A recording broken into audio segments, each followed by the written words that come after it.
Hello, everybody. Welcome. You might be listening live on 1150 AM KKNW in the Seattle area, or perhaps on transformationtalkradio.com. Perhaps you're watching on Facebook Live on my professional page or on Transformation Talk Radio's page, or after the fact on one of the dozens of podcasts it sends up. But whenever you're joining us from today, we're grateful to have you here. And I tell you, I am so excited about the author I have on today.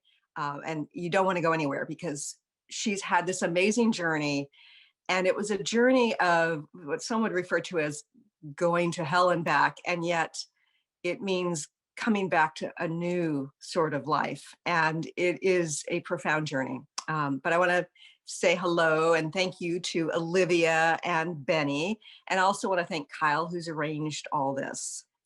Anyway, is it possible to find a roadmap to discover your purpose, to move forward in your life where it is connected with your heart, your step forward is aligned with your soul? Our guest today says absolutely, and there are some straightforward things you can do. Stephenie Zamora is an author and coach, a business and marketing strategist, and founder of Stephenie Zamora Media, a digital media and production company, publishing house, and a full-service life purpose development, branding, and online marketing boutique. Her company has been merging the worlds of personal development, digital media, and online marketing to help individuals build purpose-driven lives and businesses for nearly a decade. Stephenie's work helps catalyze individuals on their healing and growth journeys so they can uncover the purpose of their path, step into who they're here to be, and do the work they're here to do. She does this through several brands, several online programs, and she also has several books out, including her latest, which is absolutely amazing. And you're going to hear me rave off and on throughout the show about this in this book. It is called Unravel: Rising Up and Coming Back from a Season of Living That Damn Near Killed Me. I'd like to welcome our guest today, Stephenie Zamora. Hi, Stephenie. Hi, thank you so much for having me. It's an honor to be here with you. You know, Stephenie, I'm going to admit this on the air. When I have books that come to me that are the autobiographical in nature, where most of the book is the person's journey, I'm interested, but it often doesn't engage me as a reader just because it's not the genre that I tend to enjoy. But I have to tell you, from like the first couple of pages of your book, I was so hooked.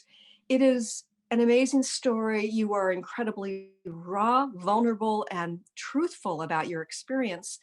And it's both a heartbreaking and inspirational journey. I know that before life unfolded in a way we'll talk about in a minute, you were, offering wisdom about staying positive, and yet it was wisdom that didn't save you during a dark time. And so this latest book is just so amazing. First of all, can you tell us a little bit about your journey and how you came about coming to this place of writing this book called Unravel? Yeah, absolutely. So back in 2014, my life was in a really amazing place. My business was thriving, and I really felt like I knew who I was and who I was becoming. And the only thing that really wasn't serving me was my relationship. And so I ended that 2-year relationship, and he started stalking me. And when I asked him to leave me alone, he ended up committing suicide, which absolutely flattened me in every single way. It left me with PTSD so bad that I couldn't put my own life story in order, let alone tell you what I did the day before. I would drive in circles around my house because in the time it took to lap the block again, I would forget that I was going home, and I just was losing moments of my life. I couldn't remember who half my clients were. I couldn't build websites anymore, which I had done for quite a while, and it was really, really bad. And that PTSD actually led me into a toxic and abusive relationship with a drug addict who I believed in all my blurriness was the love of my life. And so all of that together really compounded and led to a lot of health issues. I had adrenal fatigue so bad that it would exhaust me to walk from the couch to the kitchen. I had severe back and hip pain. I had intense panic attacks and anxiety, which I had never experienced before. And the worst of it was when I developed dysphagia, which is where you stop swallowing. And so for 9 days, I couldn't swallow anything, let alone my own saliva. And I had one IV in the middle of that. I still don't understand how my body didn't begin shutting down. And it was almost a year before I ate and drank normally. And throughout all of this, my business has just crashed and burned. It's dying a slow death. I don't know how to relate to it anymore. If you came to me and you're like, Stephanie, I want to give you money, how do I do that? Just by telling you where to go, I would just like deflect you energetically. And so ended up filing bankruptcy and just went through a lot of chaos in the aftermath of that loss. It really turned me upside down and inside out. And I learned so much more than I ever wanted to learn about what it really takes to grow and heal in the aftermath of these really challenging chapters and big life transitions. And I'm thankful on the other side of it. I have learned so much. And I don't say that. I don't have that gratitude without also still having the heartbreak from the loss and from everything that I lost after it. But I am very grateful to be where I am today. I feel very anchored in who I am. I feel very clear on my work in the world, and everything that I've been through has really informed and influenced how I serve and support other people. But it was quite a journey. Yeah.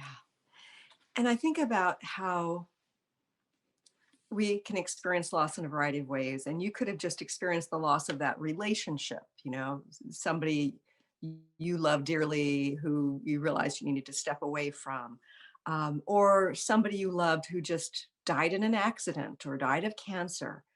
But soon after your interaction of sending this man whom you had loved Yeah. out of your life, he commits suicide. I can imagine now that I've read your book, the depth of pain that can create on so many levels. Yeah. And unravel is like the perfect description of what you had to do. How did you handle the guilt and the sadness that your role played in his death? Yeah, that's a great question.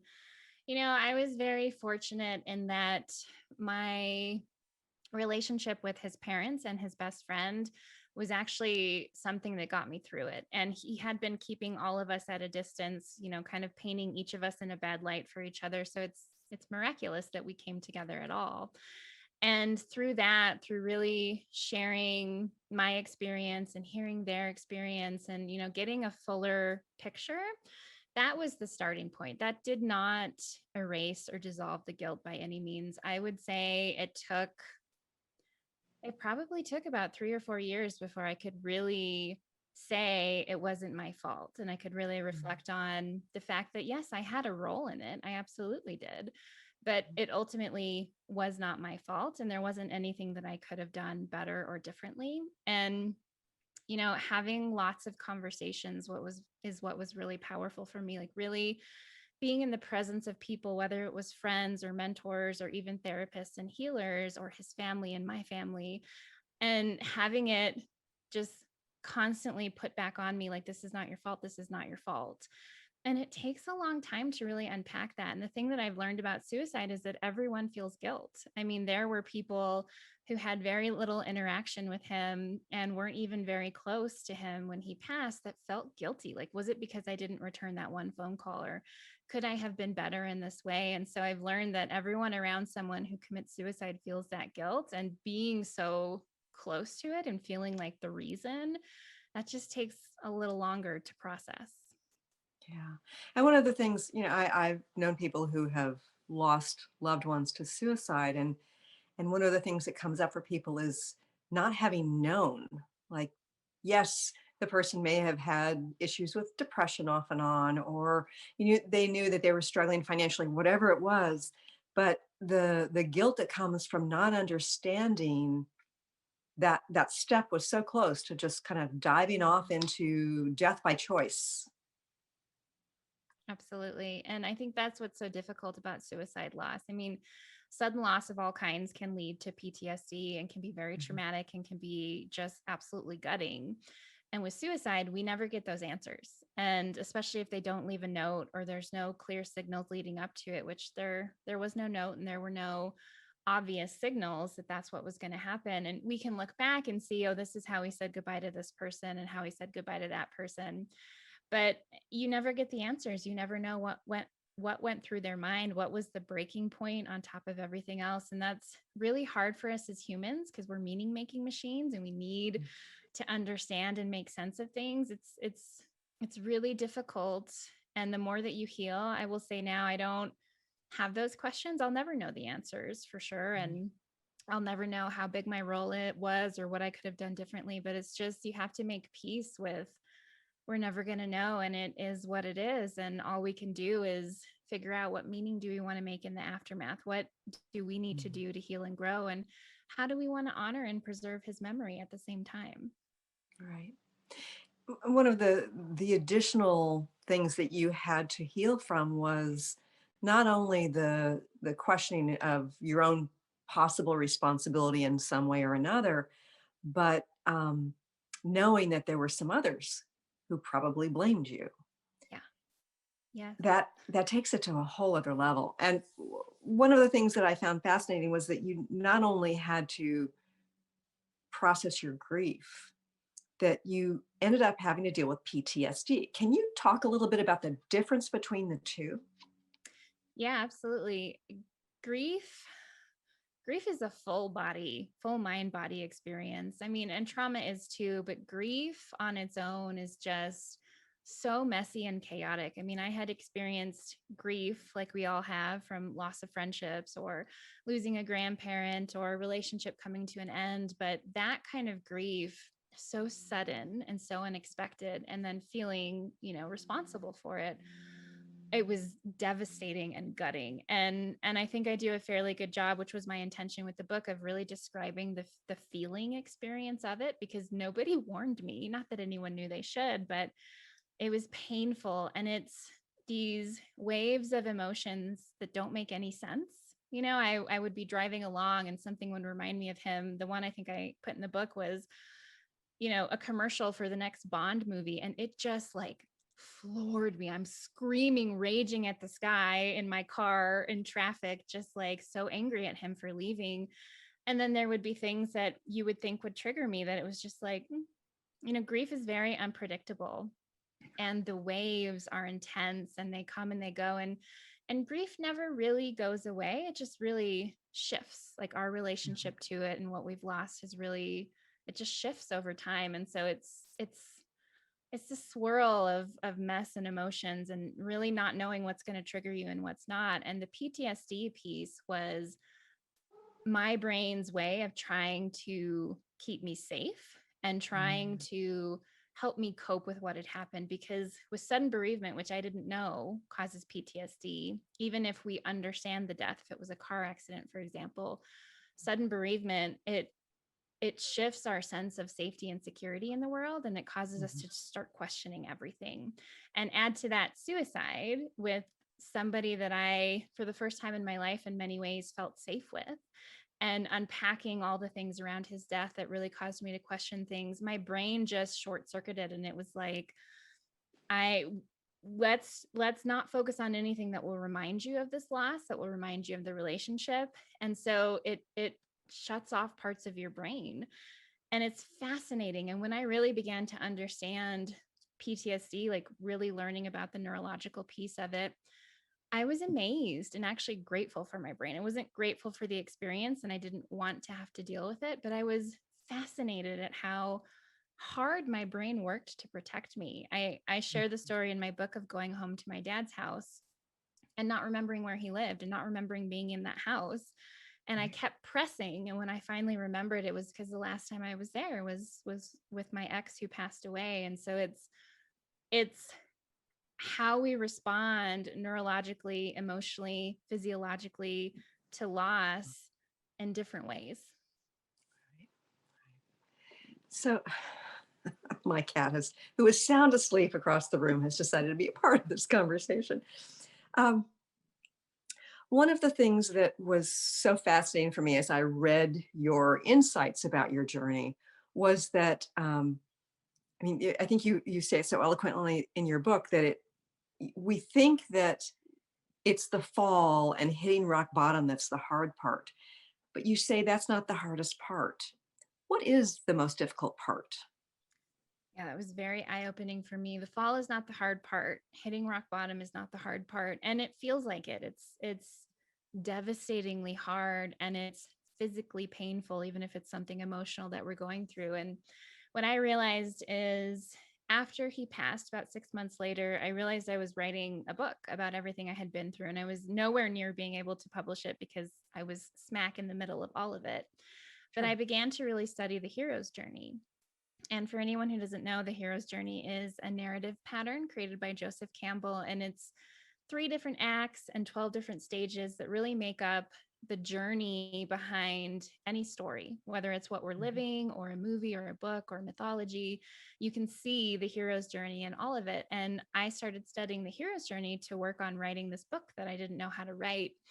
And in doing so, I started to see where I was at in the journey. I realized after going through the healing work I did to start healing my PTSD that I had kind of been through death and rebirth. And one day it was Thanksgiving, the year that he passed, the year after he passed.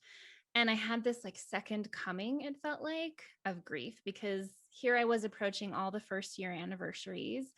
His birthday was earlier in the month, and I was just deep in my grief again. And I felt so frustrated because I thought, I'm never going to get out of this. I'm always going Mhm. to feel this way. And I felt very intuitively pulled to pick up the writer's journey, which is what I had been reading, which is for screenplay writing, but is just a really great way to understand the hero's journey. And I realized that I was going through the second ordeal, which when it comes to the hero's journey, that's like the bad guy comes back from the dead and they have the final battle. And I realized that that's all that was happening was my second ordeal. And we keep having these second comings, third comings of the things that we've experienced until we make the choice to rise up and come back. And it was in that moment that I begrudgingly accepted, oh, I have to make the choice to come back. Like we Mhm. hear so many stories of I hit rock bottom and then I bounced back and everything was hard. And then I turned the corner and it's like, that's not at all how it goes Yeah. for these bigger things. And really realizing you don't bounce back from rock bottom. You don't come around the hero's journey and just like swing through death and rebirth back around. You have to make the choice, and the choice is really hard. It's like the absolute hardest part of the journey. And it seems like it's probably a precarious thing to balance out needing to surrender fully and also making the choice through intention to move forward. How do you know when to let go and when to, push forward in one way or another? That's such a great question. And I always, one of my favorite words that I preach endlessly is discernment. Like there's no one right way to tell when do you push and when do you surrender, and only you can really know. And everyone outside of you will have an opinion because they care about you and they want you to be happy and heal and whole and all the things.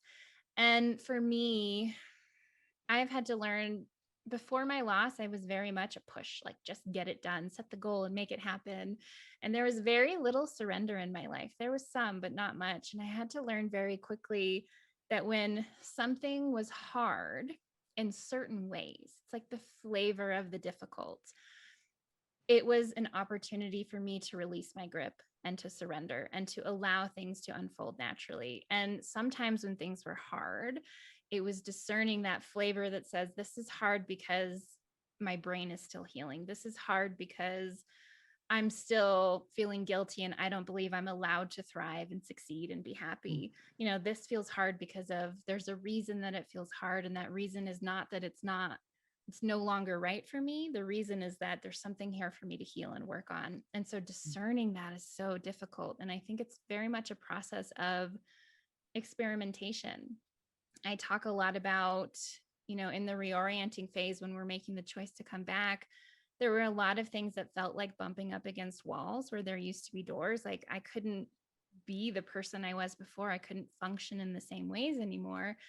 And really discerning between things like, okay, my brain isn't what it used to be, but that's because I have PTSD and I want to get it back, which in and of itself was a balance of pushing and surrender, because I had to learn through healing, my brain is no longer the same. And so it's very messy, and it takes an immense amount of self-trust, because you're not who you were before. You can't be that person anymore. And it's like you're brand new to so many things, and just really experimenting and seeing how things feel and learning, okay, when it feels that way, that's just a no for me. Now I can't do it that way anymore. It's not right anymore.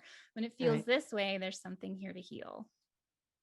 And one of the things that seemed so healing but difficult that you did along the way was you let go of certain relationships that had served you because you were becoming a different person. And that takes such great courage, especially when you have been facing the depths of pain that you had, and some of these people helped you through it. How do we know when it's time to let go of a relationship? Yeah, that's a tough one too. It's discernment again,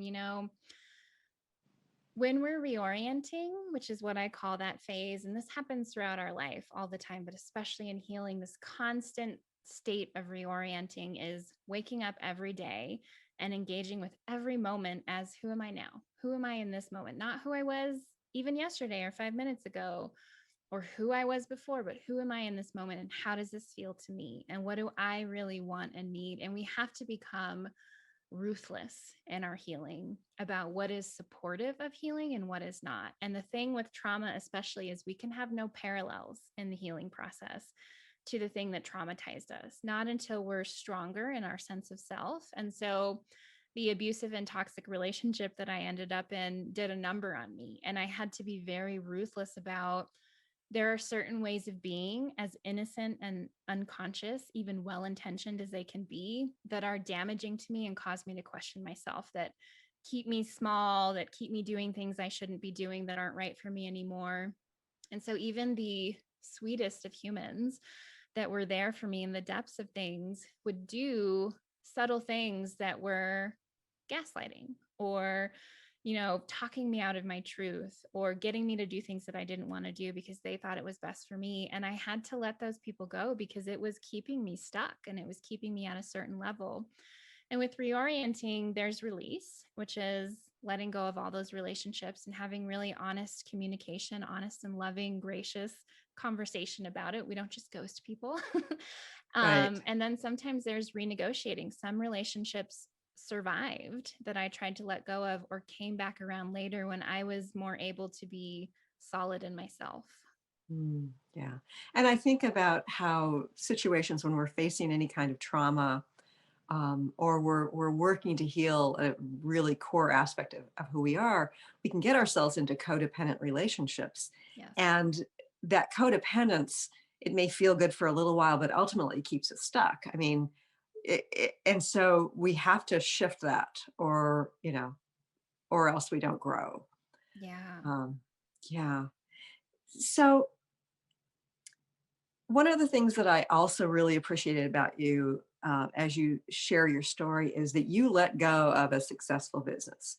You let go of, pushing forth things that had been profitable for you before, because it wasn't representative of who you were at the moment. And that's something that I've had to do along the way as well. And it's frightening, and I know you had to deal with financial difficulties because of it. But it's also, again, it's like, your whole situation with your relationship with life because of personal relationships had to shift, but also your relationship with your business and who you're putting forth, had to change as well, or change by choice. So how did you know it was time to shift what it was you were bringing forward? Yeah, that's a great question. So I write about this in my book. I pulled down 7 years of content and websites and programs, kind of seemingly on a whim. But what I realized is that every time I tried to rebuild my business, restart it, make money, be a creative person in the world again. I was so trapped by everything I had already built. I couldn't think outside of that box anymore. And yet at the same time, I couldn't be her anymore. I didn't resonate or relate to any of my work. And granted, at this point in time, much of it's come back online and we've kind of reorganized and shifted it to fit. But at the time, I didn't know how to be her anymore. I didn't know how to sell those things. I didn't know how to talk about them. And I remember trying so hard because I'm not making any money. I'm not paying all my bills, trying so hard to, what does my list want? What do my people want? And create something. And I sent out to my list, I created this membership offering and it was like $7 and everyone had told me they wanted it and no one bought. And I was just like, I can't try anymore. It's clearly not working. Like my energy wasn't in anything I was doing. And so I drove around for a little while because I knew if I just stayed at home, I would just delete everything and gave myself a little bit of breathing room, but came back and decided like it all needs to come down. And if there was an easy way to like remove it from the internet quickly, I would have done it, but it was easier to just set redirects and hide everything and put up a simple landing page. And doing that just turned me upside down. I was so lost and confused because even though I wasn't her anymore, I had been her for 7 years and now I was nothing but a landing page, and not working and not striving. And really was fortunate in that, privileged in the fact that I didn't have a partner. I didn't have kids to take care of. I had 2 cats and it was easy enough to feed them with very little money. And I was willing to go as long as it took and not strive and not try to create anything. And it wasn't long after that I had a download. I had a download about the brand Call of the Void, which is its own site now, and the journey mapping program. And I never could have done that if I had kept everything up. It's like I had to step away from myself. And to this day, my mentor doesn't understand that because it was the least strategic thing I could have done. It was a very bad business decision from most people's perspectives, and yet is the best thing I ever did. Yeah, and I get that because if you've got something that's not reflecting who you are energetically, you've got this divided vibration, is the way I think of Yeah. it. And so we have to be in alignment with who we truly are. So let me ask you this before we get into your mapping process. Do you feel as though the suicide of your boyfriend turned you into somebody else through your process, or do you feel like it helped you uncover who you truly are? That's a great question. A little of both, maybe. I think a lot of what I do now, I would have worked my way towards because I crave more depth. And, you mentioned my work from before not resonating or helping me when I was in my healing process. And it was true. It's like it lacked a certain level of depth. And I just didn't. I just didn't know what was missing. I didn't see it. And my work was very effective and helpful for people. And so I think it allowed a lot of parts of me that weren't fully aligned that I had developed to survive and stay safe and secure in this world, which we all do. We all have winning strategies and subconscious programming. It helped me shed all of that because I couldn't, I just could not, literally could not function in the ways that I did before. And it caused such an unraveling of my entire life that I was able to, in that messiness and the depths of it, really be with myself. And I had to be honest. That was something that the dysphagia really gave me, is I literally could not swallow my truth anymore. And any time to this day that I do swallow my truth, or I'm not being honest, or I'm in a situation I don't want to be, my throat still closes up. It still becomes hard to swallow. And there was a gift in that. It's like I had to become brutally honest with myself as well. And so I think it revealed a lot of parts of me that were already there. And it informed me in ways that created newness in who I am and in my work, because that's how it goes. Life is always shaping us. And maybe if he had still been alive, it would have taken several more years for something to really rock my world. And so I think some of those things would have still come forward, and a lot of it's influenced by him. That's beautiful. Okay, so these days you are helping people in a variety of ways. Can you explain to our viewers and listeners what it is you offer?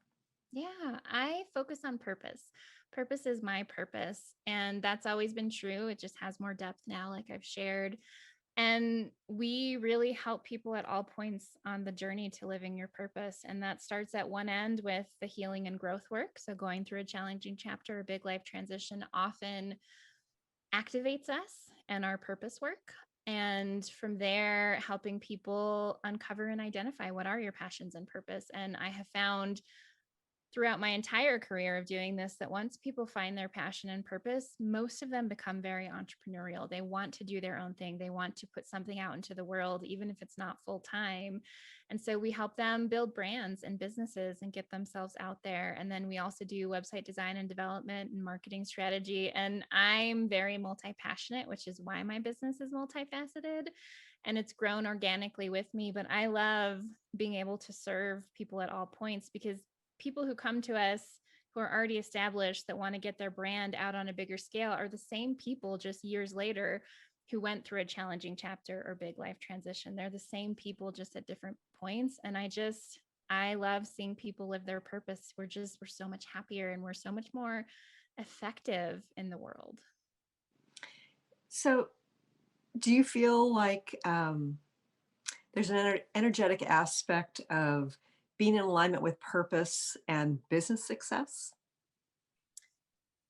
Yes and no. Um, I think if you're doing work you don't love, it's harder to be successful. I know that there are a good number of people who do it. And I would say that's because they're aligned on some level with their why. And so not every business is about expressing our purpose. Sometimes it's, the means to an end.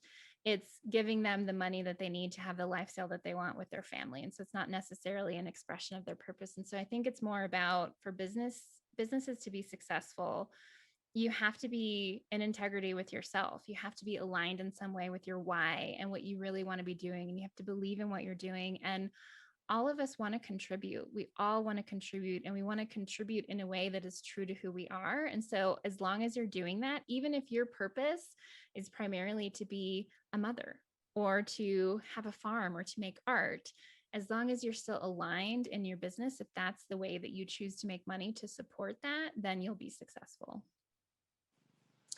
So, tell us a little bit about the way you help people map out their journeys. Yeah.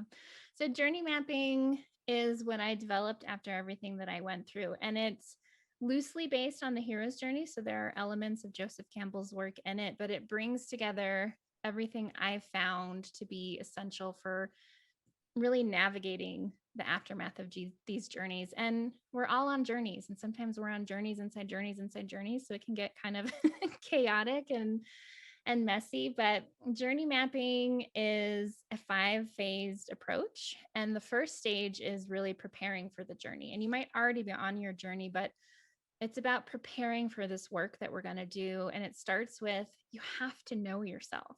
You have to have some relationship with your truth and your intuition. You have to have that ability to discern. You have to know what faith means to you, even if it's just faith in yourself and your ability to navigate things. You have to have trust. It's like really building the fundamentals, because everything else builds on that. You can't navigate the harder parts if you don't know who you are, if you don't have that relationship to your intuition, because even if you're working with or around people who have been through something similar, they can't help you. They can't help you make decisions that are right for you. And grief and trauma and life transitions are messy and disorienting. And so we start with, you have to know yourself fully, and you have to be really anchored in that. And then from there, the second stage is looking at the ordinary world. And it's essentially kind of building on the work of knowing yourself, but understanding your winning strategy, your subconscious programming, your beliefs and values, and also where you came from. And we don't look back at where we came from a place of wishing we could go back or desperately clinging to it. We look at it for a point of reference. When we can see where we've come from, it helps us start to orient to where we are now. Like, that's who I used to be. That's how life used to look. That doesn't align with me anymore. And this is what I've been through since then. It gives us a point of reference to start Mhm. moving forward. And And for the instance, an example of that for me would be the fact that I became a research statistician. I was a math major in college, did graduate work in statistics. Yeah. And my father was an actuary, which is a statistician within the insurance industry. And so I was following in my father's footsteps in order to get my father's approval. And yes, I was really good at it. And yes, there were interesting things I worked on. And yet, when looking back, it's like, oh, this is why I did this. And Yeah. it was very helpful for me when I became a stay-at-home mother for a while with my young children to have that reflection of like, oh, that's my past. And this is why, because it allowed me to take off a layer of who I thought I was, Yes. to step forward and question, well, who am I, and what am I really interested in, and what do I want to bring to the world? Absolutely. And when it comes to healing, like seeing a trail, a thread of the things we've been through and why we've gone through the things we have or what led us there, even with finding our purpose, like seeing those lines can be so incredibly helpful. Yeah, Absolutely. yeah. Um, the third stage is navigating the special world, and that's like the deep underbelly of the journey. That's where we go through death and rebirth in all its forms, and we work very deeply with our emotions. I really believe emotions are the gateway to everything that we want, especially the ones that we avoid. And so, really learning how to drop through the layers of our emotion and access deeper parts of ourselves that will help us inform the journey and what it is that we want to do next. And so, death and rebirth, there's a lot of challenge there to let go of things and people and ways of being and parts of our life and work that no longer serve us. So let's unpack what you said a minute ago about how those ones we avoid are the ones we really need to explore and face. Yes. So I work with the concept of the void. And when I started doing process work to heal my PTSD, this particular type of process work works with the unknown zone or the void. And essentially, what we do is we start with contractive emotions, because that's usually what's here if we're doing process work. And there's no good or bad emotions. There's no positive or negative. There's contractive and expansive. And so we learn to really be with the contractive emotions and drop through the layers of them. And when you can drop through the layers of them, you'll drop into, they call it source, but it's just expansive emotions and energy. It could be God, it could be spirit, it could be, your higher self, whatever you want to call it, just the energy that is. But in between contractive and expansive, there's this pocket. And a lot of people get stuck there. They never get there because it's this sense of nothingness. It's this void. It can feel like certain death. It can be terrifyingly empty and dark. Like we all experience it in different ways, but it's the gateway. It's something that we have to pass through to access the expansive states. And we resist it because it's scary. And we often don't even get to it because we're resisting feeling angry or sad or whatever it is that's contractive. And when we can really feel and process the raw energy of our feelings. So, no story, no stuffing Mhm. it down, no avoiding it, like really being with it and moving through these layers. It's the gateway because it takes us to the void. And when we can be with that and drop through it, and some people skip it, they just drop right down into expansive. That's what I do. But when we can be with that void, we move through the gateway and we have access to so much more of what we want. We have access to true peace and joy and a rich sense of love and purpose and connection. And we can access those emotions in our day to day life, but like to really sink into them is when we have access to the highest parts of ourselves and we're most connected to whatever that higher source is to you, and we're able to be really productive and clear things out and discover Mhm. things about ourselves and get inner wisdom. And so emotions are everything. Yeah. And when you talk about diving down to that level, what the image that comes to mind is a seed in the ground, in the soil, because that's where the seed begins to grow. And so it seems like on some level, that's where some of our most powerful seeds of growth can Yes. begin. It's where everything that we've kind of lost along the way coming into this life and being human and being inundated with the external world and systems and obligations, it's all in there and it's all been nourished because it's just deeply protected by the soil, to use your analogy. And so we're able to drop back in there and mine around for the things that we need and pull it back into this experience and really integrate it. And it's just It's really powerful work. Mm. So, when people go through that stage that you're talking about, or that step,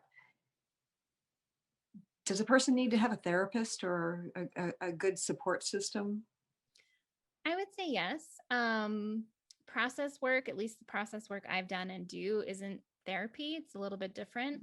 And so you can find practitioners that are trained in it. I offer it to my clients as well. But I think it's important because it can be really hard to navigate through those emotions. I mean, some people get stuck and they cycle up and Mhm. down through the contractive because they just can't drop beneath it. And so with process work, there's a lot of improv involved, which I find to be really fun because, it'll be like, okay, you need to go here. And they're like, I can't, there's a wall. And it's very visual for people. Mhm. Or there's all these like officers trying to shoot me down. And it's like, okay, well, what do you need to get past this? It's like, we actually have to work with whatever the subconscious is throwing up to be like, no, we can't do this. And that's hard to do ourselves because we're so resistant. And I'm so Mhm. grateful for my mentor that gave me my first process, because there was one thing that I had to say out loud and process out and feel and acknowledge that was keeping me from being able to use my brain. And had he not pushed me, I never would have gone there on my own. Mhm. And that's a very powerful scene in your book too. Um, and one of the things you just said a moment ago that I think is so important is you said you have to process the feelings and get out of the story. Yes. Why do you have to get out of your story that's created you know, the trigger for the emotions? It's such an important question. Emotions are healthy, all of them. Anger, sadness, whatever we feel is healthy. It's just energy and motion. And where we go wrong as humans is that we're these magical meaning making machines, but we don't always stop and think about, like, is this story productive and helpful? And is this actually what's happening? And where we go wrong with emotions is I feel sad, which brings up the story that I'm to blame and my ex is dead because of me and I'm not worth loving and my business is failing and I suck at life and I'm unlovable. We get into our core wounds. And next thing you know, I'm depressed and I'm stuck in it and I'm spinning. And all I can see, my worldview has been completely colored by the story that I'm telling. When the Mm. truth is, someone died, all that happened, someone died. I feel sad in this moment. Maybe I feel angry. And it's not that we want to invalidate our experience, because there is truth at times in our stories and interpretations. But where we go wrong is that we lock and hook into the story. And we're way over here when all that happened is the thing happened and I feel this way. And so we Mm. have to really watch for our interpretations, because they're often rooted in the past. They're rooted in our core wounds. They're rooted in our fears and limiting beliefs, all of which we need to reinforce because that's our worldview, even if it's painful. And this gets into a lot of the subconscious stuff, but it's just what I have really learned to do that has been so helpful for me and for my clients as well is to simplify immediately to what actually happened, to acknowledge my feelings because feelings are healthy and important and we have to process them, and then to notice the story and interpretation and set it aside if I can, so I can just feel the raw emotion. And if I can't, how can I counter it? How can I remind myself that this is not true? Like, it doesn't do me any good to spin on this, because otherwise we never get out. So you said something a moment ago that I want you to expand on a little bit, and that is we tend to want to reinforce our belief systems through Yep. our stories. Why do we do that, and why is that bad?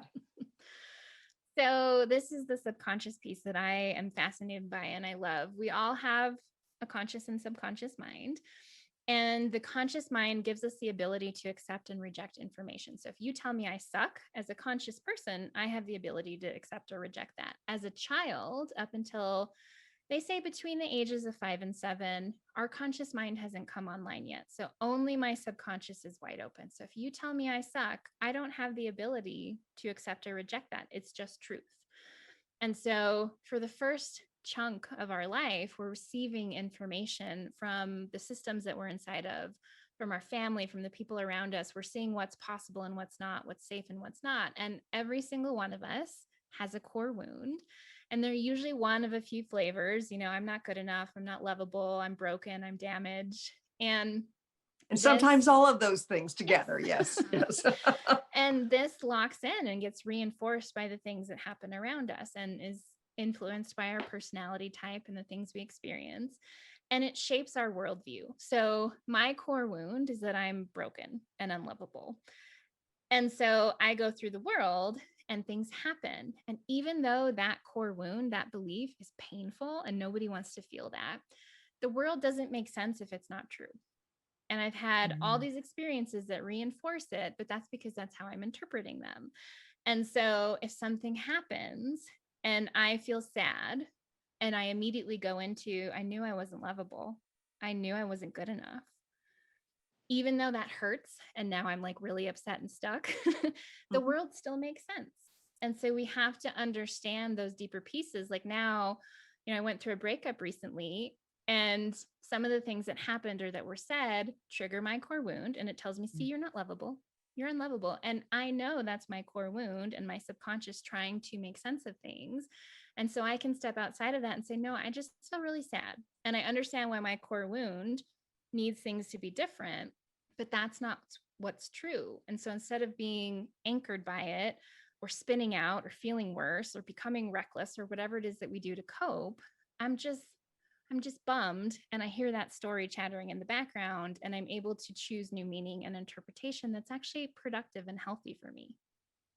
Yeah. And that's so important. I think about the many times in my life and in the life of, friends and uh, clients talked about interpreting something as being this huge loss, whether it's rejection, losing a job, whatever it is, kind of like I'm a victim because, and then they move forward and grow through it. And then they realize, oh my goodness, was that a really important thing to happen?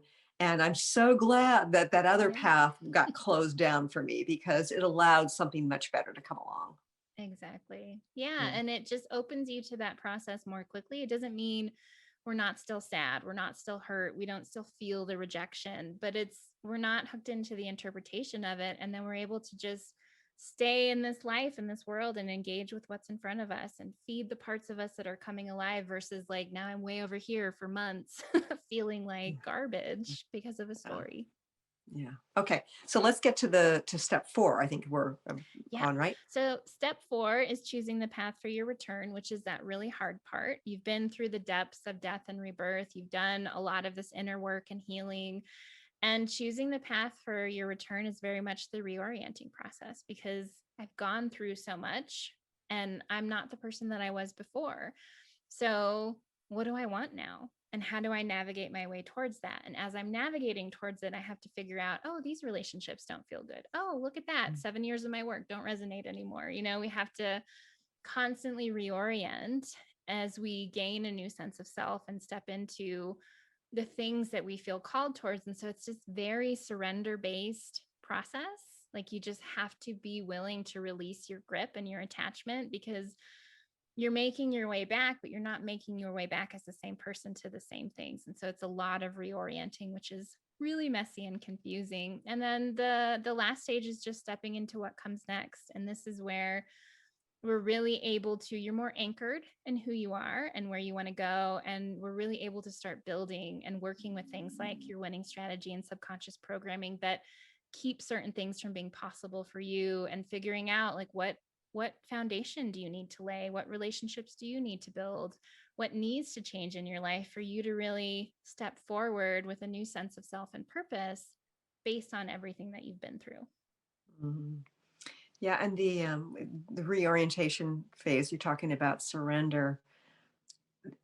I think that with the conscious manifestation techniques that people have learned, and this perspective on becoming successful in business, or even within the context of relationships, we think in terms of intention, we think in terms of forward movement, um, but we often don't think about the surrendering to what is. We often don't think about letting go of what doesn't serve us. Why is that surrender piece so important to getting to that final stage? We just have no idea what's going to be on the other side of especially this kind of work, this deeper healing and growth work. We think we know and we have an idea, but when we lock into it needs to look this way and this is what I think I want, we miss the opportunities along the way to be shaped even further by life and experiences and people, as well as, you know, I look at where I am today and I love my life and I love my business and I love where I live and everything that I've gotten to. And I never could have chosen this for myself. There's no way that I would have known, even after my loss, when I wanted to start talking about healing and growth, that it would become this. And I have learned so much about surrender over the last several years, especially with my work, that there are some things that we push and there are some things that they have a gestation period and we don't know that gestation period and we don't know what needs to happen along the way and how it's going to change and shape us. And so it's just things can be so much more amazing than you could ever imagine for yourself if you're just able to let go of how you think it should look and where you need to be. And it's not that we don't hold our vision. We hold our vision and what we want. We move towards it. But the surrender piece for me is understanding that along the way, I might get redirected or rerouted, or I might learn something new that changes that vision. And that's okay. It's supposed to happen. Yeah. And I also think about how sometimes we don't understand that life and some of our choices have planted seeds that will grow into, something very expansive that we had no idea that, when that seed happened to drop out of our pocket onto the earth, that it was something that was going to become important. Yeah, exactly. Yeah. So before we go any further, because we're running out of time, I want to make sure our listeners and viewers know how to connect with you. What's your website? StephenieZamora.com is the best place to go. And I spell my name StephenieZamora. Yeah. So it's Stephanie with an extra E in there that we use where there's usually an A. Yes. Yes. Okay. So we just got a couple of minutes left. In like a minute or less, do you have a final message for those who are listening? Yeah, I always bring it back to the self-trust piece because I don't think that we can hear that enough, especially when we're in the depths of it. We all are intuitive, wise creatures. We just have to take the time and give ourselves permission to really explore how our intuition speaks to us and to trust it. And trusting our intuition doesn't always mean that things are seamless and synchronistic. A lot of the times it does, but sometimes trusting our intuition leads us into things that are meant to be hard and challenging and shape us. And so just because it's hard doesn't mean we made the wrong choice. And nobody can discern what's right for you but you. Mm.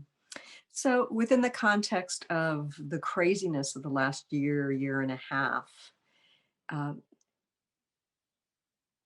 is this something that's important to do now more than ever? Yes, absolutely. Because the world is in chaos as it should be. A lot of good changes are coming and a lot of unexpected, not so great ones have happened. And we have to have a sense of self and we have to be agile in the sense that we can surrender and we can allow things to unfold and we can allow them to influence us and change how we approach things. And it's very important work, especially with what's going on. Yeah. And I want to add that I think it's really important for us to reassess our stories too, because our perspective, our life stories about, what's happening in the world or how the world works may be very different than the truth of it. So it's, these are crazy but amazing times. Yes. Stephanie, I want to thank you for joining us here today. And I want to thank you for just being so raw and open about your journey, because it's an amazing process to read about. And I think that anybody who's dealt with loss or anybody who wants to get the core of their purpose should read your book, Unravel. And I'm sure that they're showing it on the screen. Thank you for being here today and for doing what you're doing. Thank you for having me and for doing your work in the world too. It's so important. Thank you. Thanks. And speaking of the work, we're going to put the link to the Academy of Divine Knowledge. I've offered my Introduction to the Vibration of Change class that I've taught that class many times in person. It's now being taught online at the Academy of Divine Knowledge. And I've got something else launching there the end of June. So please join me over there and yeah, and share this important conversation. We're going to be putting the link up on my YouTube channel probably by the end of the afternoon or on Monday. Thank you for joining us. And thank you again, Stephanie. Thanks so much for tuning in today. If you'd like to empower yourself to step further into your vibration of change, please visit my website at christineupchurch.com, where you can learn more about my insights, upcoming events, and private sessions.